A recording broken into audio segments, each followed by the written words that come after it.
Okay, I want to start by apologizing for the 3-week hiatus in between classes.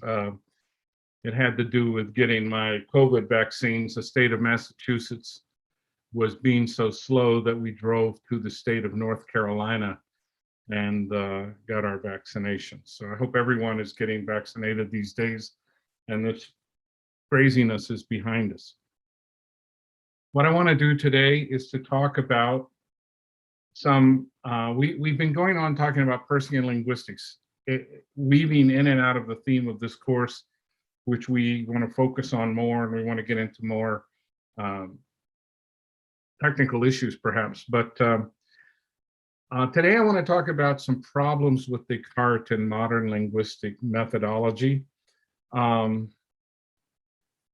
Most of us know that in 1966, Noam Chomsky published a book, Cartesian Linguistics, in which he gave the French mathematician and philosopher René Descartes a lot of the credit, along with the Port Royal grammarians, the monks of the Abbey of Roermond, credit for a lot of the ideas that led to generative grammar. And people criticize that book for not being historically accurate or insightful, but I think by and large we can accept the claims that Chomsky made in there. They do follow. We should also realize that even at the time that the 17th century Port Royal grammar and Descartes were working and being developed, these ideas, there was an older tradition that goes back to at least into Aristotle and Sextus Empiricus, and in particular, a 16th century group of Portuguese scholars who worked on signs. And so this other tradition is signs, semiotics, and speculative grammar, where speculative means insightful and clear. So there, you have these kinds of different traditions. And in the modern era, if we want to call the early 20th century part of the modern era and the late 19th century, the philosopher Charles Sanders Peirce raised a number of strong objections to Descartes. He also raised a lot of objections to the work of Immanuel Kant, but he did not argue for a wholesale rejection of Kant in a way that he argued for a fairly large-scale rejection of Descartes' epistemological work, which is the work that Chomsky features in Cartesian linguistics. And in the book that I'm currently working on, I will go into a lot of this in more detail. But I first want to take up some things that you may already find to be common sense, or you might find this to be novel, but we need to use these as a sort of base to launch our discussion.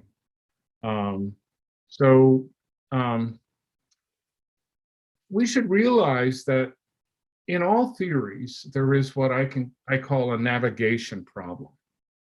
The theory tells us what our epistemology, how we acquire our knowledge, is supposed to work.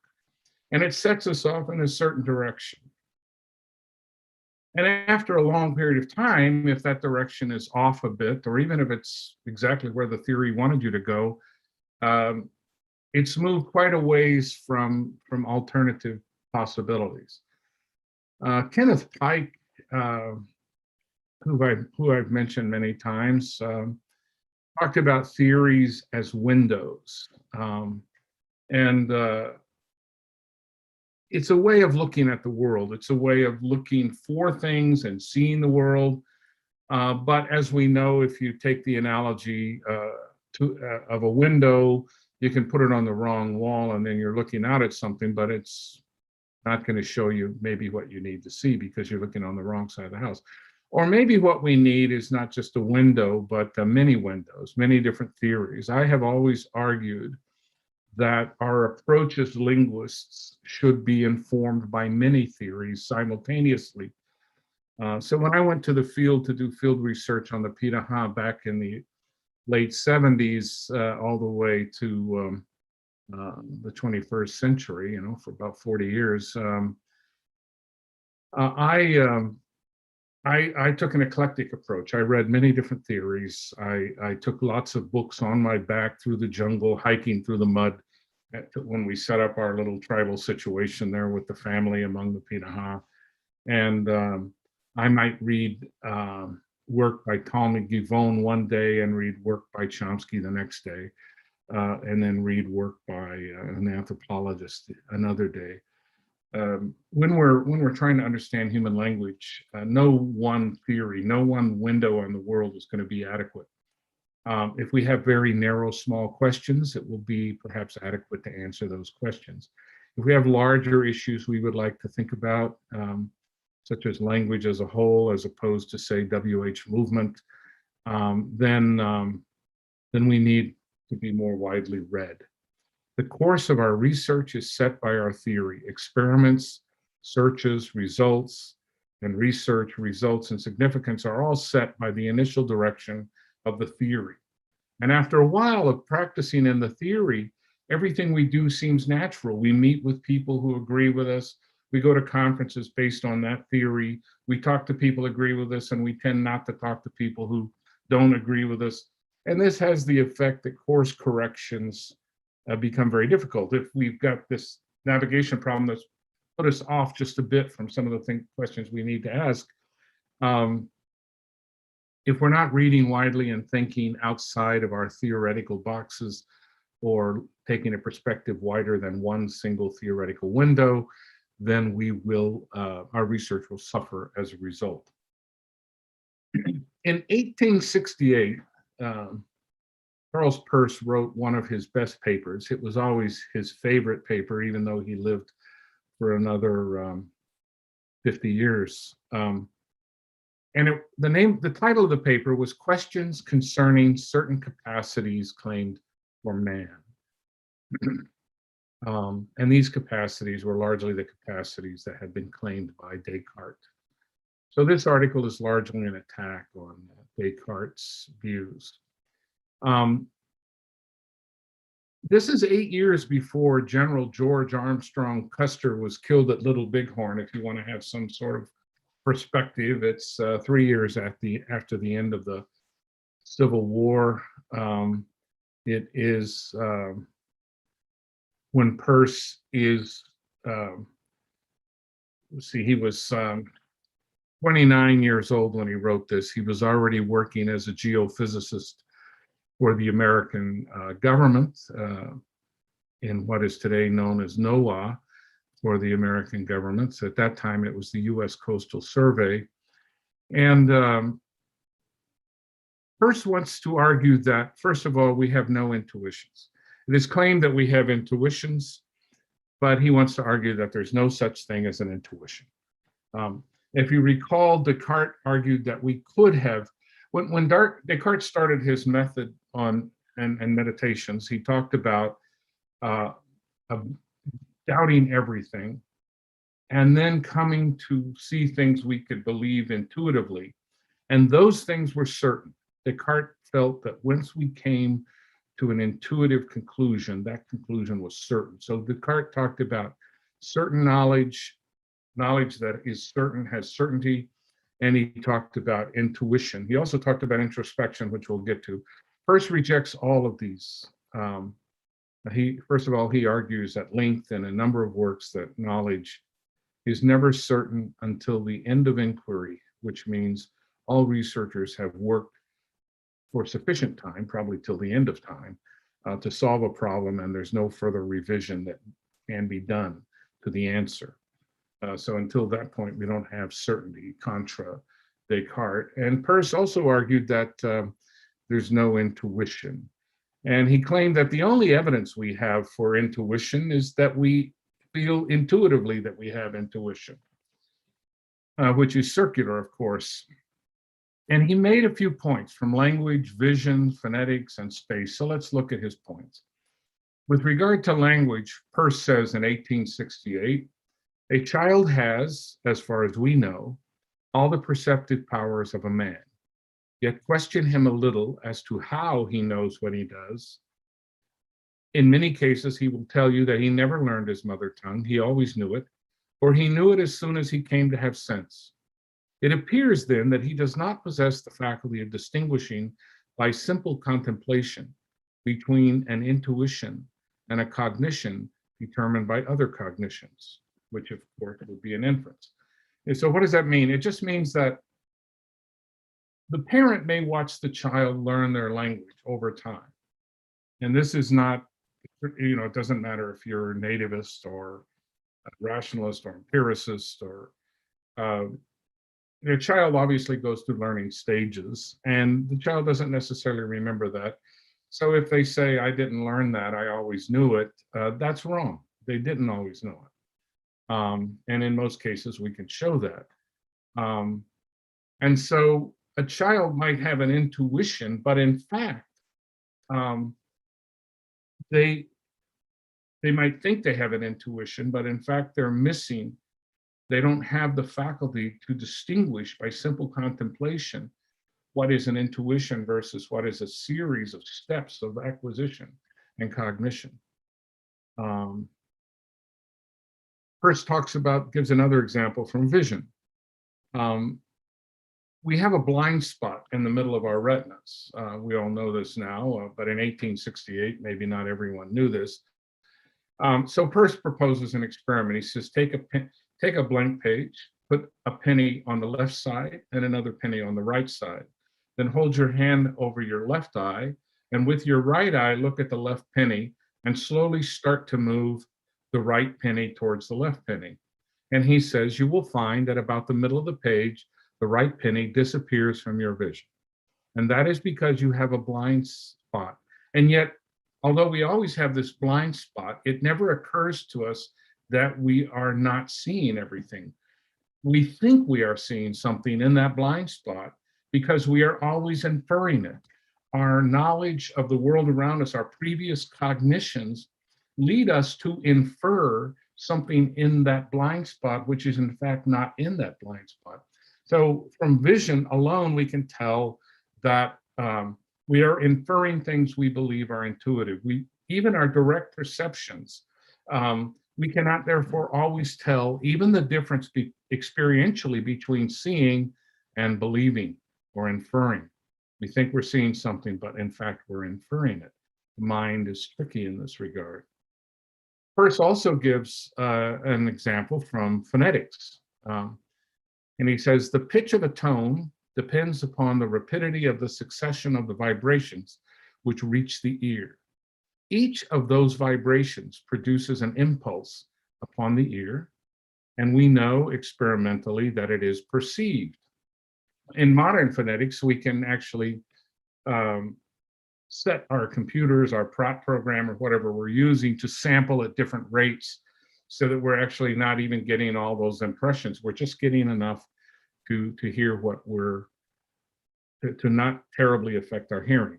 So that raises the question, how many of these impressions do we need? But in any case, Peirce says each of those vibrations produces an impulse upon the ear, and we know experimentally that it is perceived. Each individual impulse is perceived. There is therefore good reason to believe that each of the impulses forming a tone is perceived. Therefore, the pitch of a tone depends upon the rapidity which certain impressions are successfully conveyed to the mind. These impressions must exist previously to any tone. In other words, before we hear a high tone in a tone language, we've got to know, we have to have had cognitive experience with particular vibrations and the impressions they make on us. That's when he says these impressions must exist previously to any tone. Hence, the sensation of pitch is determined by previous cognitions.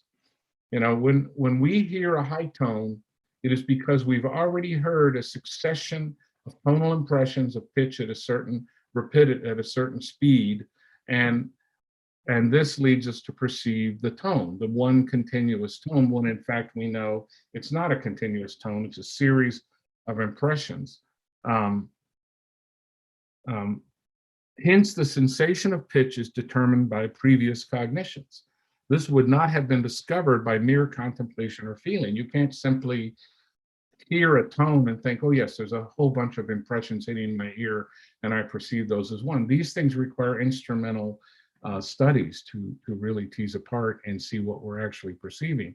We do not always know when we're perceiving things. It's not always conscious, but it is cognition. Cognition need not be conscious.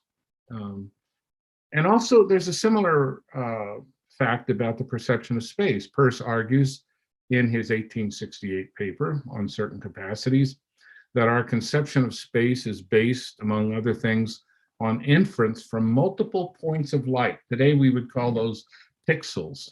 Remember, Peirce was a physicist and a mathematician, and the only book that he actually ever wrote was on the properties of light. He wrote a very detailed book on physics and on the physics and mathematics of light, and so he was one of the leading experts when he made this.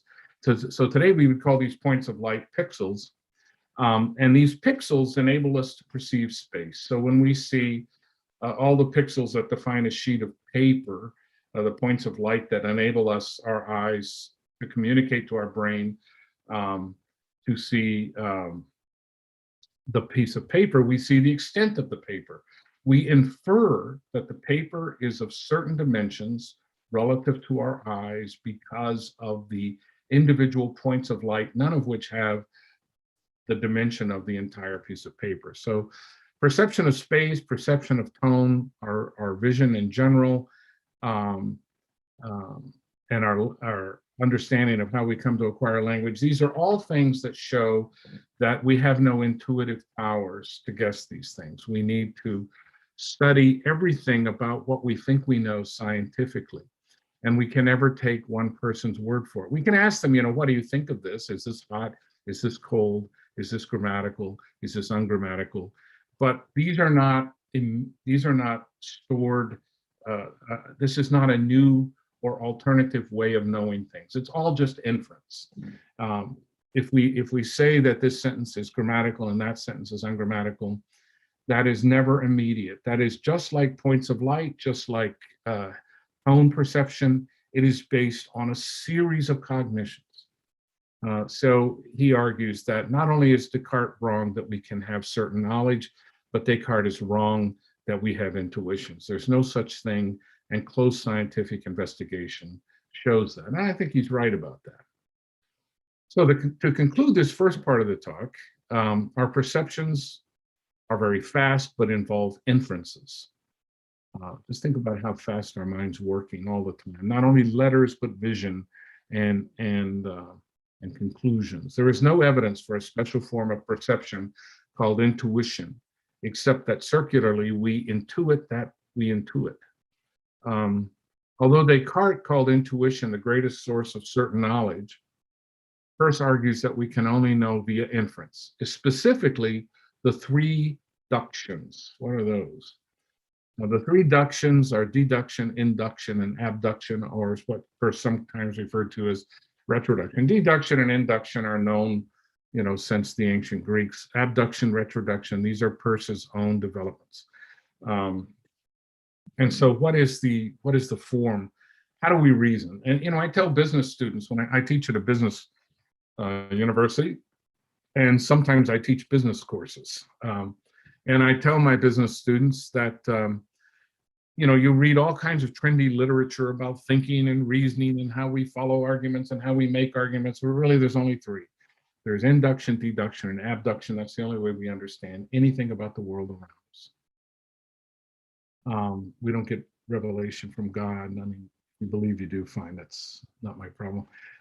We don't have intuitions. We simply infer, and these are all forms of inference. So let's look at deduction. In deduction, you start with a major premise, right? Or what Peirce calls the rule. So let's say the major premise is all phrases are formed by merge. John's brother's friend is a phrase. That's the case of the minor premise. From the minor premise and the main from the major premise followed by the minor premise, we can derive the conclusion automatically. John's brother's friend is formed by merge. That has to be right. It doesn't have to be right empirically, but it has to be right logically, because there's no other way to, that conclusion is reached by those premises. So again, to summarize the technical form of deduction, you have a rule, a case, and a result. All phrases are formed by merge. That's the rule. John's brother's friend is a phrase. That's the case. John's brother's friend is formed by merge. That's the conclusion or the result. So now let's look at induction. In induction, we start with the result, not the rule, and we go to the case, and then we go to the rule. So in induction, we reverse 1 and 3 from deduction. Deduction starts with the rule and winds up with the result. Induction starts with the result and winds up with the rule. So John's brother's friend is formed by merge. That was the result we had in deduction, but we're starting with this observation. We've done an analysis of that sentence, and we believe that the best analysis is that it is formed by merge. That's the result. John's brother's friend is a phrase. Okay, that's a case. We know it's a phrase. And therefore, we make this leap. All phrases are formed by merge.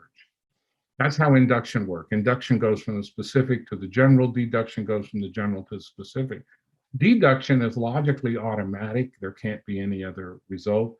But induction involves, since it puts the rule last, it makes a leap of faith. And that's what empirical science is, going out and testing this. So these are known to the Greeks. These are known to many others. But Peirce came along and said, there's another transformation that we can do here. We can put the result first, and then the rule, and then we have the case.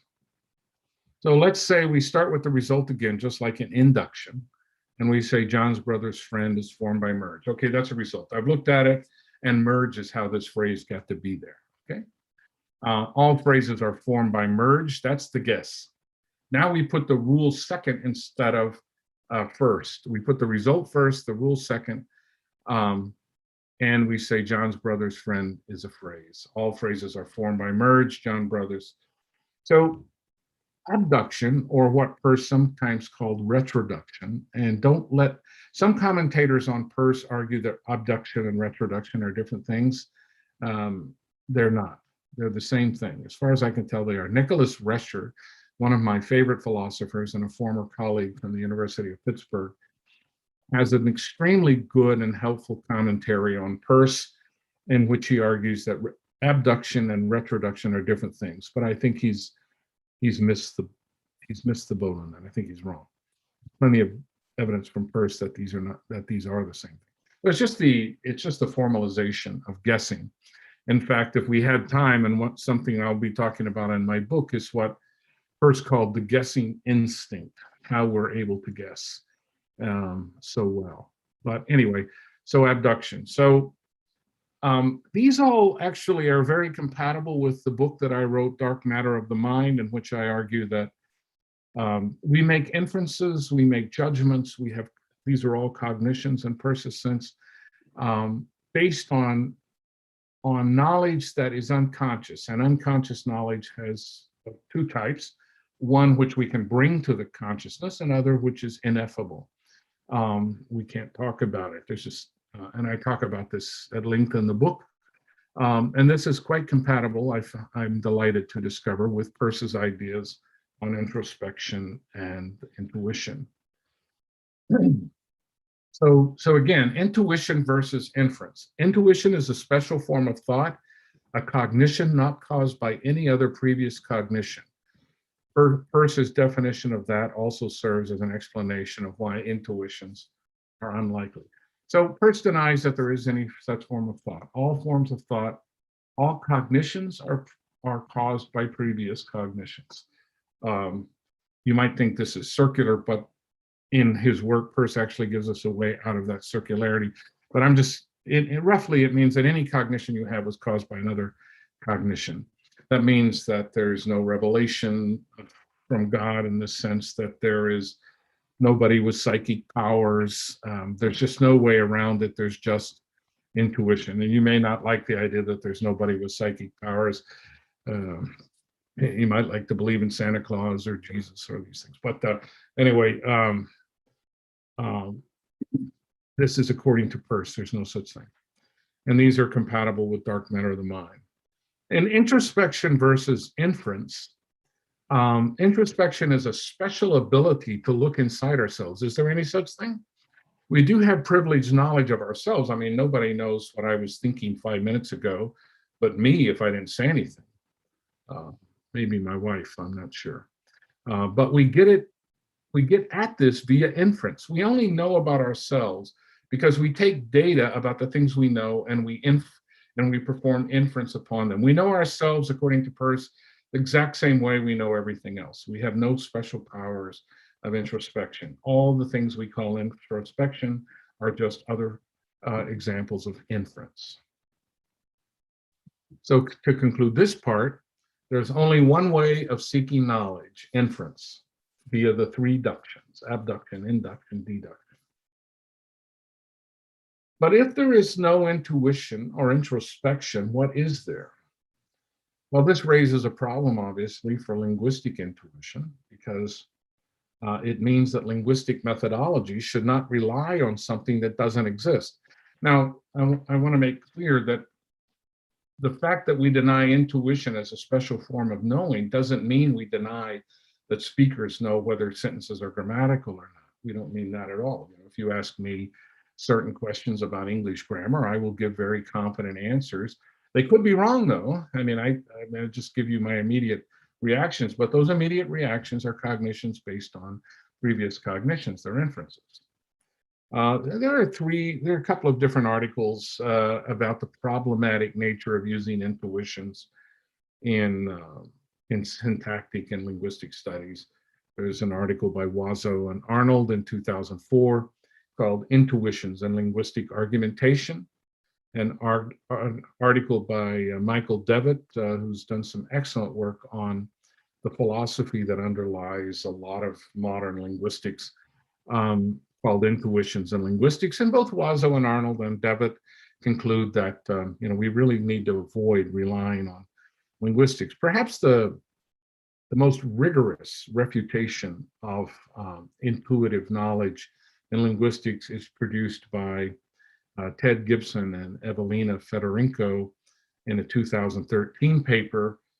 They're both researchers in the Department of Brain and Cognitive Sciences at MIT, and their article is "The Need for Quantitative Research in Syntax and Semantics Research." I think that repetition of research is in their title, actually, but if not, we need quantitative research. We cannot just rely on individual speaker judgments. We've all had the experience of being used as an informant or language helper. Somebody comes in and, I remember when I was in linguistics departments that I have been in over the years, University of Manchester, visiting at MIT and University of Pittsburgh, people come into my office and say, "Can you say this in English?" That's considered research by many people. You can get individual judgments, but if your paper is based simply on asking people if they can say this or that, that's not research. That's just a reliance on an idea of intuition that really doesn't hold water. I remember one time asking a Peter man, I said something and I said, "Can I say that?" He said, yeah, that's good. And I said, "Okay, you say it." We don't talk like that. I said, "Well, how come you said I could say it?" "Well, you're paying. You could say whatever you want."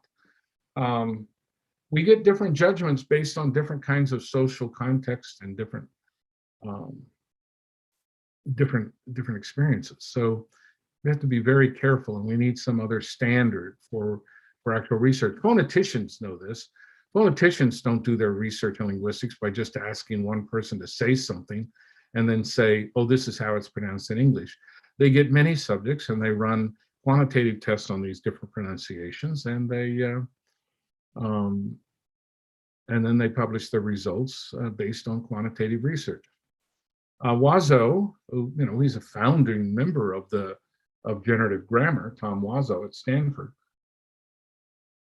argues that generative grammarians have relied on introspective intuitions of well-formedness as their primary source of data, not just as a source of data, but as the primary source. The over-reliance on this one type of data and the unsystematic manner in which they are collected casts doubt on the empirical basis of a great deal of systematic theorizing. So, we all have had the experience, I'm sure, of reading a paper from one decade in which some example in English or Portuguese or whatever is crucially grammatical or crucially ungrammatical, only to read a paper 10 years later in which it's the reverse. You find this in Chomsky's writings, even things which were grammatical or ungrammatical they change over time. Wazo and Arnold talk about different types of intuitions. The first point, by the way, just to remind ourselves, Peirce has already established that intuitions and introspection are not, in fact, capacities of human beings. We have no such capacities. We only have the capacity for inference. Primary intuitions, which are inferences, tell us where something is ungrammatical or grammatical. This is what we might call the weak generative capacity of a language, what Chomsky does call the weak generative capacity of a language, which is simply the ability to generate all and only the sentences that belong to a certain language. The secondary intuitions, also inferences, are what Chomsky would have called intuitions about strong generative capacity, the actual structure of the language, or why the sentence is ungrammatical or grammatical. So do we have these intuitions? I don't think that Wazo and Arnold, in fact, I know, they're not denying that intuitions exist. They're denying that they're reliable sources for theory building. And I'm denying that they exist, but I am allowing that inferences do exist, but we can be wrong about our inferences, right? As soon as you realize that an intuition is not, as Descartes would have had it, certain knowledge, that it is simply an inference, then it can be wrong, because we can all be wrong about all our inferences in the extreme case. So are speaker judgments unreliable? They're not always unreliable. I think most English speakers would reject the sentence, Matt the on is cat. That doesn't make any sense. Unless you take on as a noun instead of a preposition, and you take cat as some sort of adjective. But taking on as a preposition and cat as a noun, that sentence is ungrammatical. And most speakers will reject it based on inferences. In fact, Fernando Pereira shows in an analysis of Chomsky's famous sentence colorless green ideas sleep furiously, that that sentence is statistically less likely to occur.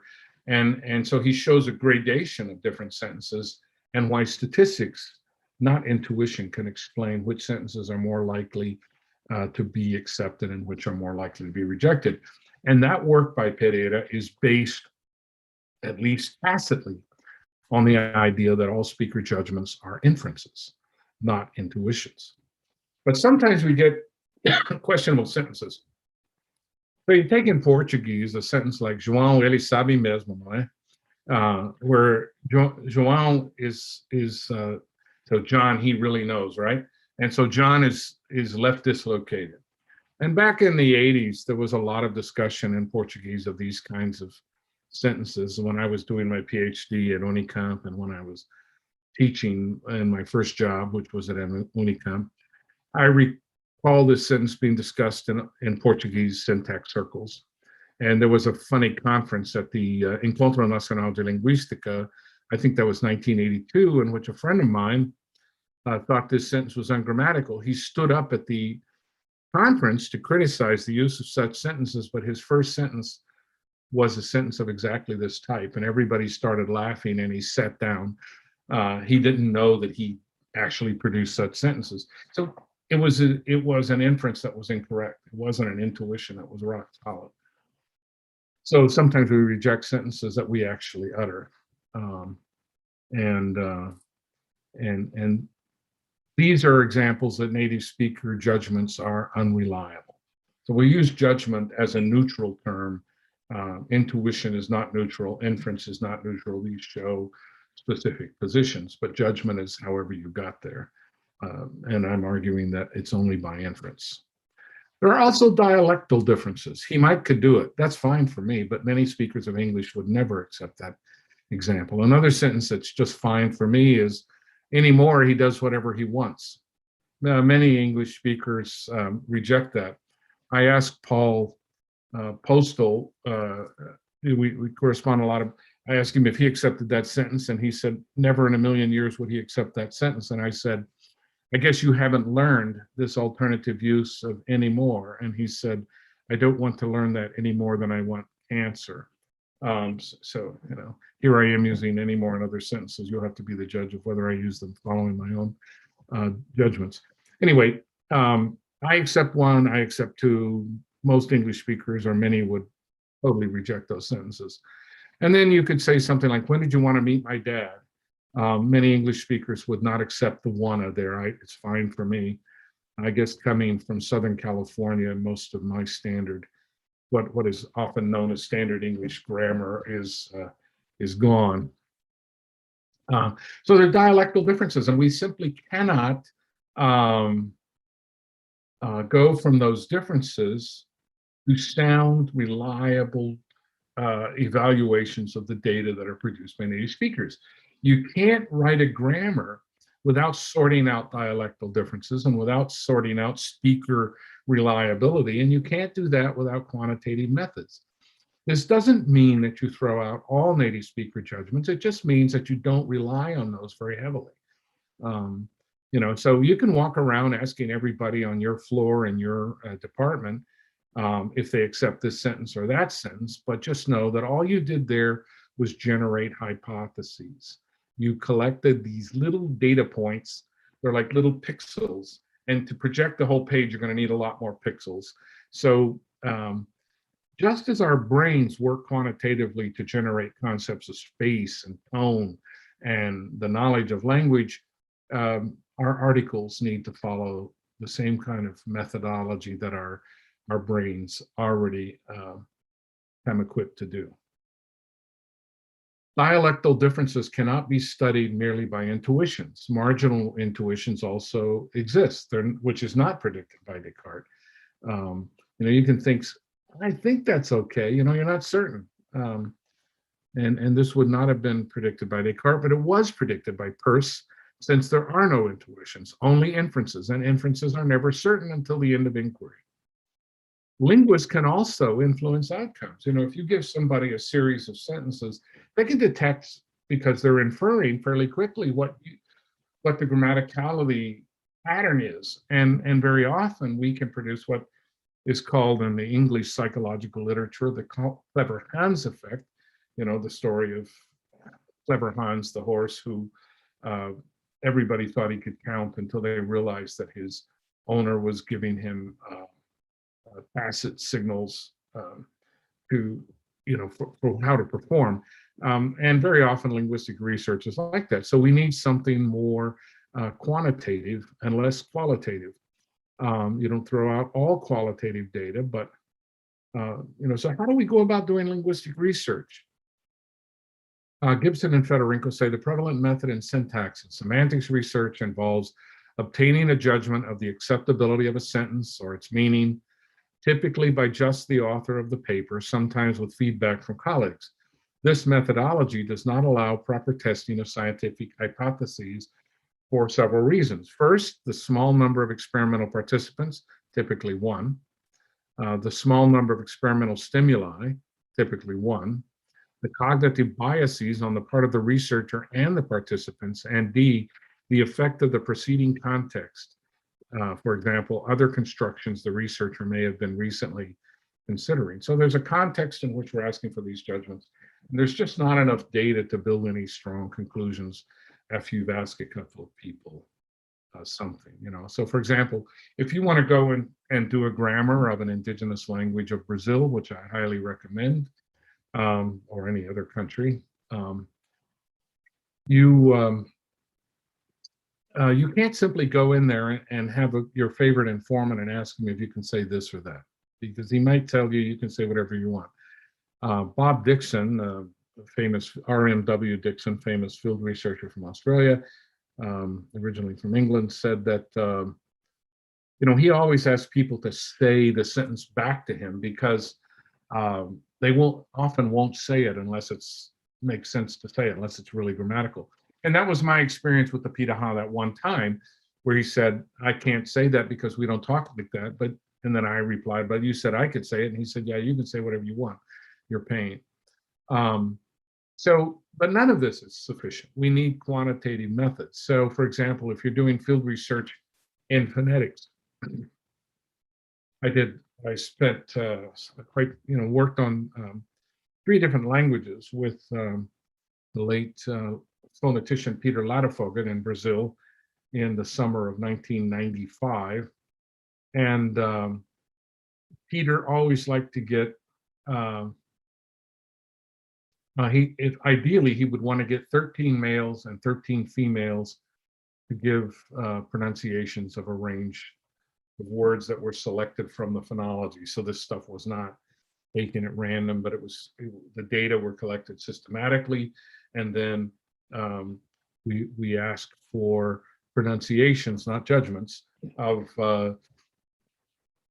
26 speakers and divided evenly between male and female. And when we couldn't get that many, we would get as many as we could and try to divide it evenly and have different ages and genders involved there. Obviously, in 1995, we probably were thinking of gender as binary. Nowadays, we know that gender is not binary. So, you know, whatever you would seek to be as inclusive as possible, because that's the basis not only for social, for structuring our social lives, but also our scientific data. If there are no intuitions, then what do we rely upon? Well, in this, I have a link here to a demonstration that I did before the Linguistic Society of America and how to do research monolingually without asking for speaker judgments. We can act things out. Among the Pitaha, we very often had to act things out because we couldn't tell them what we wanted. We didn't have enough of a command of the language back in the 70s to say exactly what we wanted. So a lot of the early research was based on acting things out. Another way of learning what you can say and can't say is language learning. I've heard many linguists say that to speak the language you're doing research on is unnecessary. That is an incredibly silly statement, and it's utterly false. We have to learn the languages we work on. You have to be able to speak it fluently and understand it before you can have any feel that will give you the basis. And what do I mean when I say a feel? I mean a series of inferences that help you understand the language, unconscious inferences. Our knowledge is built on not only objective and conscious inferences, but on unconscious inferences. And when I used to say we're trying to get the intuition of the native speaker by becoming native speakers, what I meant was, in retrospect, we are trying to develop the ability to make inferential judgments about the language in a way not terribly dissimilar from what native speakers do, but we don't just rely on that. That is simply one of our tools in our toolbox. But if you don't speak the language, you can't ask probing questions. So let me give an example of dialogue about dialogue, which is a form of methodology that I have found very useful. Actually, my very first paper, my second paper that I ever wrote, that I ever published, was in a volume called Dialogue, edited by the late Marcelo Dascal. And my paper was Dialogue and the Selection of Grammar, of Data for a Grammar. Dialogue and the Selection of Data for Grammar. You have to dialogue with the people that you're working with. If you can't dialogue with them, you're not doing research. You're just being silly. You're just pointing out things and writing things down. So let me give you an example. So you collect a text, because in a text you see natural discourse. Texts aren't the only thing you work with. You also work with elicited sentences. You work with everything you can. But when you collect a text and you're translating it, and there's no language in common, or even if there is, how do you know that your translation is right? Well, one way that I do this, I'll have 3 tape recorders, 3 small cassette recorders. Today you would use digital recorders, and so I record somebody giving me a story, and then I play that back for another speaker, and on the second tape recorder, I record that speaker telling me what the first speaker was trying to say. So they paraphrase and they explain what the first speaker was trying to say. Then I take that tape, which now includes their commentary on the other tape, both of them recorded, and I play that third tape for other speakers. And I continue to get dialogue on this until I figure that I sort of know what this text means. And I can generalize across what everybody thought of every word. And you know, one of the funny things is when we only have oral speech, there's not a lot of correction. But as soon as we start to record and play back recorded speech, or we write it and show them written speech, we get editing. One speaker will say, oh, they should have said this. They meant to say this. And they will correct what they said. I've had speakers laugh when they hear another native speaker say something on the tape recorder, and they said, yeah, he doesn't talk well. He meant to say this. So everybody has opinions about how you should talk based on inferences of their own talk and their own experiences, not on truth with a capital T. And you get this. And this is all very useful for coming up with your own analysis of what the language is like. But this is very time consuming, and it's very difficult. So if, and then one thing I forgot to put here is another way to figure out the language is to write a grammar. You might think, well, you should have the language figured out before you start writing the grammar, and you think you do, but as soon as you start writing the grammar, you learn things you didn't know. And so Bob Dixon has the fairly radical view, which I can see the point of, that nobody should ever be allowed to write an article about a language unless they've first written a full grammar, because only writing the full grammar can they understand it well enough. Franz Boas, there are, I don't know if they're apocryphal or not, but there's stories about the great American founder of anthropology, whose PhD students included Margaret Mead and Edward Sapir and Ruth Benedict. He would come along when his students came back from the field with all their data, and he would just point at any morpheme at random on the page. And if they couldn't tell him what it meant, they weren't ready to start writing the grammar. And that meant they had to sort of internalize the language, or in other words, learn to speak it. There's also what I call perambulatory elicitation, where when I think I have something figured out, I walk around the village and I just stop speaker and I'll say it to them and see if they understand it just fine, or if there are questions. Or I might ask them, can you say this? But usually I'll just use it and see what the reactions are. And then there are various other methodological strategies. So we're never limited just to asking speakers for their judgment. There's a lot more involved than that. And there are many other methodologies that are possible. And if we don't use these other methodologies and we rely strictly on judgments, we are relying on imperfect inferences from a small number of speakers. And that is not the basis on which to write a grammar or to say that we have understood a language or a construction in a language. It's much more difficult. And these are things that Peirce would have argued for very strongly, points that come out in the work that I'm doing on Peirce and linguistics. So here's another question. Once we start generating all these ideas and thinking through the epistemology of life and the things that we're trying to do with our lives, what is the purpose of field research? For some people, it's preserving and documenting endangered languages. In the early 1950s, one of Brazil's greatest ever thinkers, Darcy Ribeiro, had done considerable field research on Amazonian languages, and he was now becoming, he was the White House chief of staff for the president of Brazil, you know, the chefe da Casa Civil for the president Jânio Quadros back in the early 60s. And Ribeiro was worried that Brazilian languages were dying out without being properly studied. So he decided to invite the Summer Institute of Linguistics. It's kind of ironic because Ribeiro was one of the leading leftists of Latin America, and he invited an evangelical, conservative, Christian fundamentalist group to Brazil to work with Brazilian languages. In his autobiography called Confissões, he talks about this decision, and he says, people asked me if I was worried that these people would convert the indigenous populations of Brazil, and I said, no, this message is never going to fly with indigenous peoples. It's just silly. But they do good linguistics research, and you know, that's how I went to Brazil originally, was part of SIL, and then learned that those objectives, those missionary objectives, were based on God, which is no more secure a notion than intuition. It's kind of a silly idea we've come up with, in my opinion. I'm not, if you believe in God, I'm not.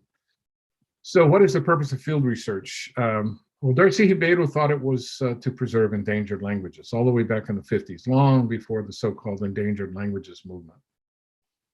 I don't think so. I mean, all my career, I've worked on endangered languages, but never because they were endangered. I've worked on languages because they're interesting and because I like rural situations with tribal people, and I like living with hunters and gatherers, and I like eating what they eat, and I like running to the jungle and these things. It's a good life, and so that's why I work with those people that happen to speak endangered languages.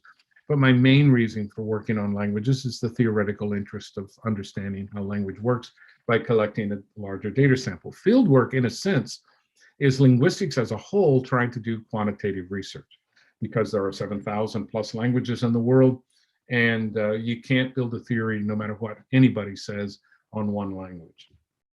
You have to have, that's like building a theory of one language based on one speaker. You've got to have multiple speakers, you've got to have multiple languages. So my reason for studying languages, my purpose in research, is to better understand how language works.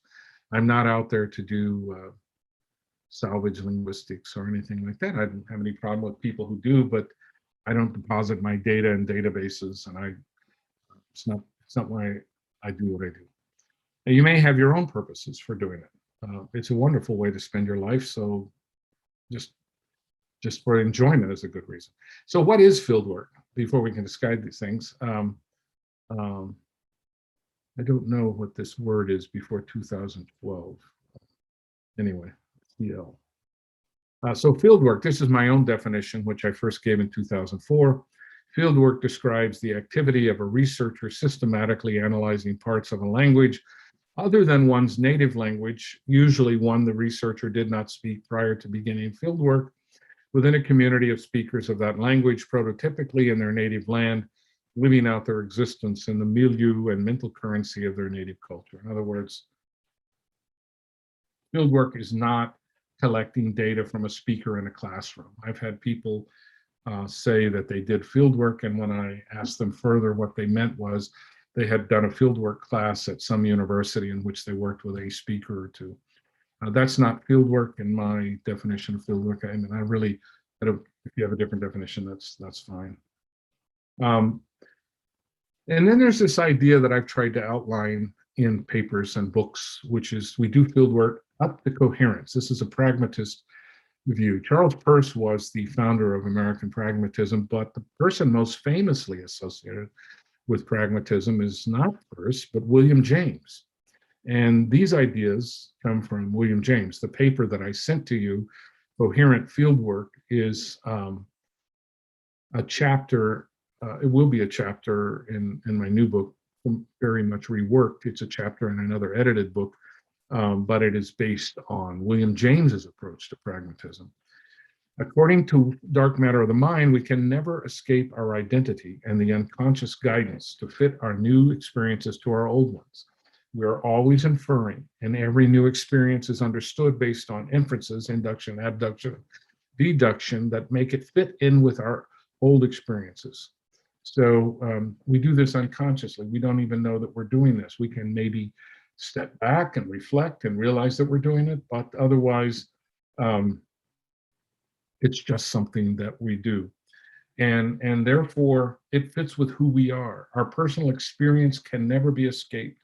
We are always judging and evaluating and understanding the world based on our personal inferences, which are our personal identity.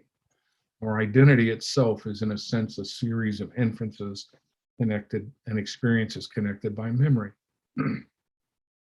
as I also claim in Dark Matter of the Mind. There are all sorts of interesting things that happen once we start to move beyond asking people for intuitions and we start to do quantitative research. New Chatnoth, Semiotics, Sapir wrote a paper in 1915. At that time, the language was referred to by the, I think, pejorative term Nutka. It is possible and often customary in Nutka, Nuchatnoth, to imply in speech some physical characteristic of the person addressed or spoken of, partly by means of suffixed elements, partly by means of consonantal play. Consonantal play consists either in altering certain consonants of a word, in this case sibilants, to other consonants that are phonetically related to them, or in inserting meaningless consonants or consonant clusters in the body of the word.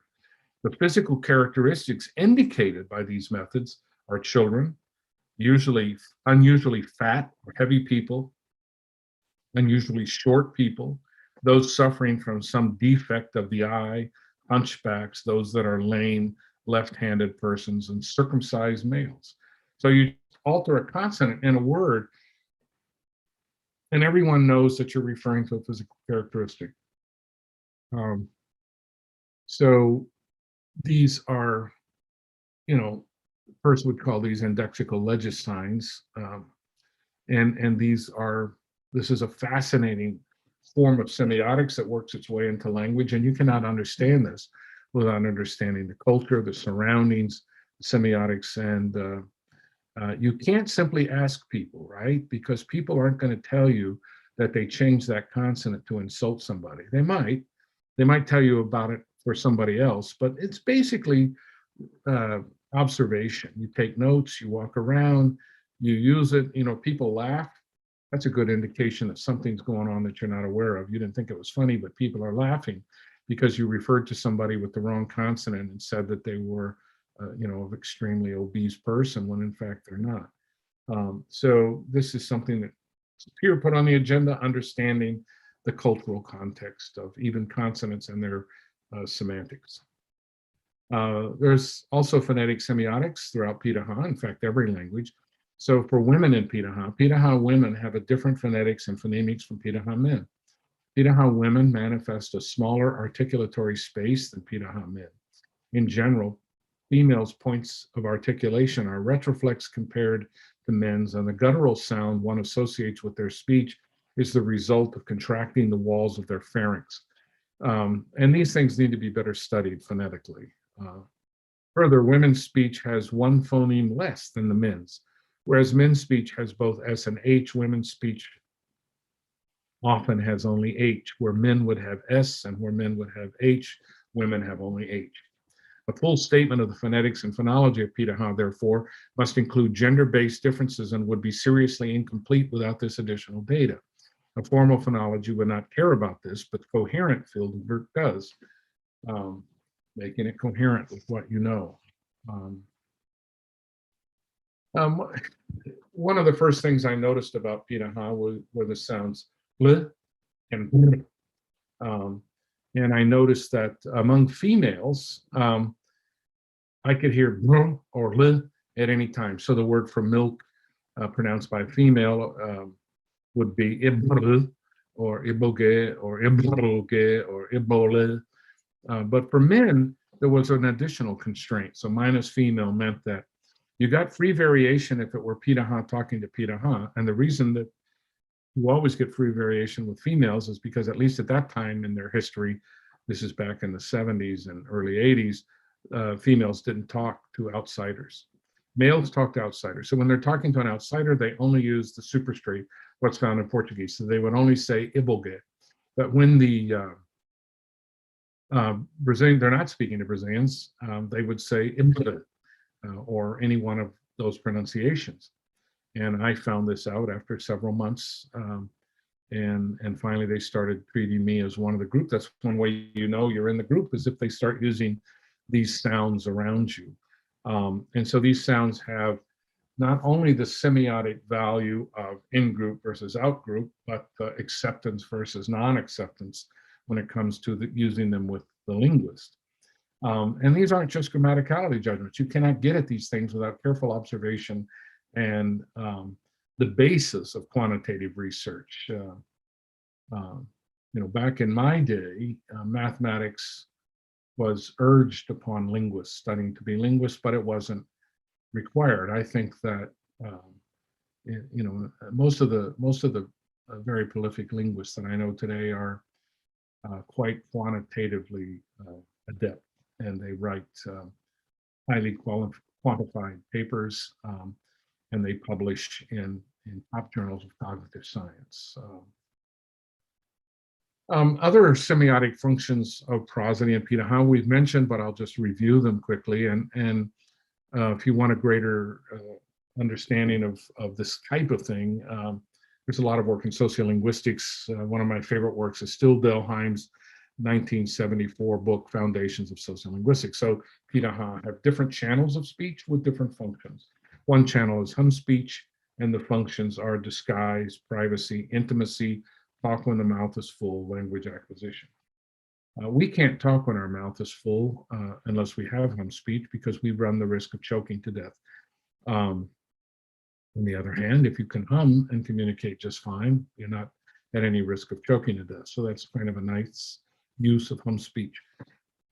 Don't have to talk, you don't have to open your mouth so people can see that what you're eating, but and you don't have to worry about choking to death. You can just hum what you need, and privacy and disguise. Another channel is yell speech, which is used across long distances on rainy days between huts. And I describe these all in several different papers over the years. There's musical speech, which actually comes from the Pitaha words, not music, but big jaw. To speak with a big jaw. I've termed it musical speech, and it's used to give new information. Spirit talk, it's used when they're dancing, when they're flirting.